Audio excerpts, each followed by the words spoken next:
tips for writing a blurb for a sequel? Should I worry about spoilers in a sequel blurb? So when it comes to writing the blurb for your second book, the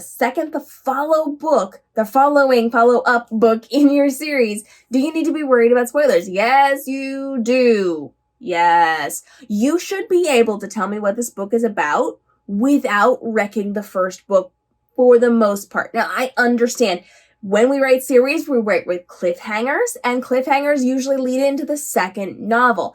I understand that there's going to be some spoilers when it comes to that.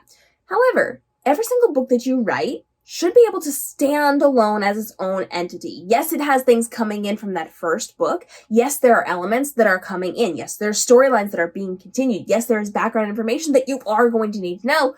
But your blurb is 1 to 2 paragraphs about this book. So pretend that the first book doesn't exist. And now tell me what this book is about. Because if it's just solely a continuation of that first book, you've done something wrong. Because you need to have wrapped up that storyline in the first book and then given them away into the second part of this story. Whatever you've written in your first book, if you don't have a conclusion to it and then a secondary lead in into it, the continuation of it, you've done something wrong. Nobody's going to stick around for a novel without a conclusion.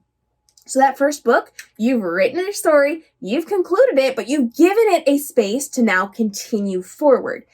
You have to look at your second book. Look at the second book that you have written and tell me what this book is about. Treat it like it is the first book, but you're not going to have a spoiler from the first book, okay? So you are going through your novel and you're giving me those clear main points. So you don't want to say, now that XYZ has happened, this person is going to be doing this thing. Don't do that. We don't need that. That's the beginning of your second book where you're recapping that first book. You're telling me the main storyline. So pretend that no other book exists and now pitch your book to me. Now go back in and make sure you haven't done anything that's too spoilery. And, if there has to be a little bit of spoilers, that's okay, because people do need to read the first book first, unless it truly is like a standalone that just happens to be in a series. You want to make sure that you've given me the information about this book. Treat it like it is a solely standalone novel and nothing else impacts it, and write your blurb. Once you have that, now you can go and refine it.